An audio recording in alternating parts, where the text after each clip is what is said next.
Hey guys, welcome back to the channel McNallie Money, your home of all things stock, investment, and personal finance related. In today's video, we're going to be providing a follow-up on Dolphin Entertainment. This is one that we covered a few months back. Since our initial coverage, they've now come out with Q1 earnings and a number of key catalysts or developments for the various different business units and subsidiaries within this company. We're going to go through all of that in today's presentation, but before we do, please take a second. Smash the like button, guys. It's a big help to myself and the channel. If you're not already subscribed, McNallie Money, feel free to join. And let us know in the comment section below if you're currently holding shares of Dolphin Entertainment, what your thoughts were on their Q1 results or numbers, and how you think they stack up to other players in the media, marketing, entertainment, and production space. Now with that being said, let's get into today's video.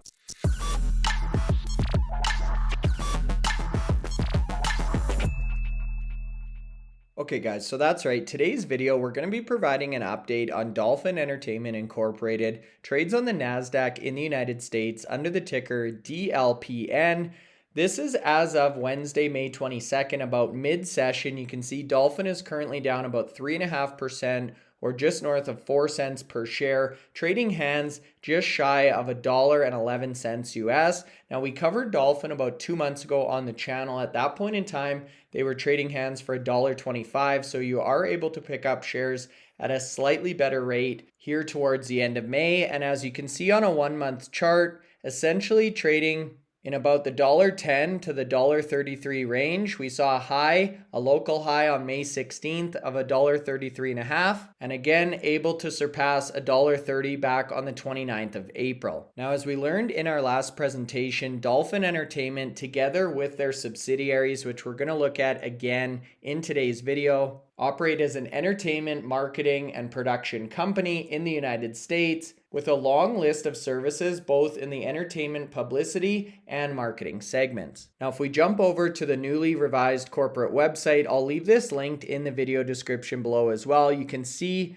this is really the central hub for everything marketing, content, culture related, allowing brands to amplify their reach and interaction with their target audience. Dolphin shapes and amplifies meaningful moments by backing talent, creators, ideas, and brands through whole business partnerships and creative marketing, which again, we're going to learn about in today's presentation. We also invest in our own content through our entertainment division. We've actually got a couple of pieces of recent news in relation to this later on, and intellectual property via our ventures team. And you can actually see the breakdown of Dolphin Entertainment, again focused on the content creation. This is an image from the Blue Angels, which is part of that news release we're going to talk about a little bit later in the presentation. And as you'll see here, just came out in IMAX theaters on May 17th, available to stream on Amazon Prime starting tomorrow. You've then got Dolphin Marketing, which is focused on amplification of that message. You can see the various different subsidiaries listed here. And finally, Dolphin Ventures, which is focused on those value add partnerships to really maximize the growth potential of a lot of these brands. Now, in our last presentation, we spent time going through each one of these various subsidiaries and how they contribute to the overall Dolphin Entertainment portfolio. So we're not going to repeat that in today's presentation, but I did want to quickly introduce you to each one of the subsidiaries within Dolphin Entertainment. Again, this is a collective best-in-class marketing agency made up of a number of key components, including Shorefire Media, designed to cater to leaders in the music and culture space. They've got 42 West, which is a best-in-class full-service entertainment PR firm. The Door Idea House, which is focused on food, travel, consumer products, and the associated PR. The Digital Department, which is a leading influencer marketing and talent agency. They've got Viewpoint Creative, focused on premium video marketing and branding solutions.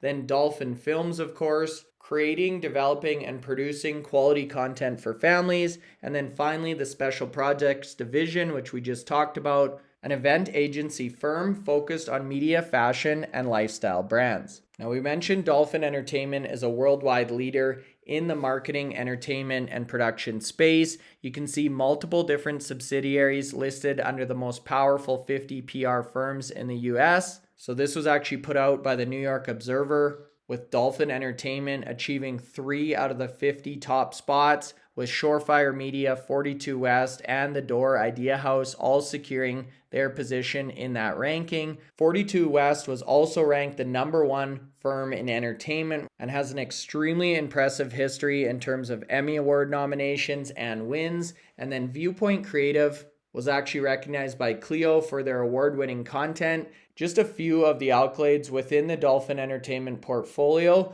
that really validates what this company is doing. Now, where I did want to spend the majority of today's presentation is really talking about some of the recent developments and catalysts for Dolphin Entertainment since our last video. So this one came out just over a month ago. Culinary icon Rachel Ray and Do Good Spirits partnering with Dolphin Entertainment, in this case through the Door Idea House, to provide marketing services to launch their staple gin. So this is a concept that we talked about in our last presentation as well. Staple Gin, which is launching this month actually in May, has partnered with this renowned distillery, Do Good Spirits, to come up with this botanical recipe that was actually developed by Rachel Ray herself. And you can see the team from Dolphin's subsidiary, The Door Idea House, have worked with Rachel Ray for over 20 years and have been involved in every stage of this spirit's development. So another great example of how The Door draws from its deep expertise, from its long and vibrant history of marketing wine, spirits, consumer packaged goods, and then leveraging that relationship with Rachel Ray to bring this product, in this case Staple Gin, to market. So just one example of how all the various different pieces within Dolphin Entertainment have come together to bring this phenomenal product to consumers. Now, the next two pieces of news talk about the Ventures division, specifically the Blue Angels IMAX documentary. Again, this came out on May 17th in theaters, but you're going to be able to stream it this week on Amazon Prime. And then another key development in relation to Midnight Theater, which is New York's state-of-the-art performing venue, with additional catalysts on the horizon in 2024. So now let's take a closer look at both of those articles, you guys. The first one being Dolphin Entertainment sharing the new Blue Angels featurette ahead of that documentary release on May 17th. So this obviously came out the day before on the 16th. Really validating the production quality that you're getting from Dolphin Entertainment, as IMAX is one of the premier viewing destinations in the world. And again, as we discussed in our initial coverage of Dolphin Entertainment, the Blue Angels film itself is chronicling a year in the cockpit with one of the most exclusive aviator teams in the world. Obviously coming off the success and demand we saw for films like this from the release of Top Gun. And then in addition to that, they came out with another development on the 20th of May, so just 2 days ago, talking about MasterCard Midnight Theater selecting Oakview Group, Global Venue Development and Hospitality Services Leader for Management of Operations, with Bill O'Dowd, the CEO of Dolphin Entertainment, going on to say, "We're excited to bring the talent and expertise of Oakville Group, a company on the very, very short list of leading venue operators worldwide, to the MasterCard Midnight Theater project," which again was an example of the live events component of the Ventures division of Dolphin Entertainment. OVG, or Oakview Group's involvement, validates what we've always known, that the MasterCard Midnight Theater is truly a global destination with unique and captivating fine dining and entertainment. We're excited for the public to see what they have in store. So really elevating this MasterCard Midnight Theater and pairing a world-class operator with a state-of-the-art performance venue in the heart of New York's Manhattan West Plaza.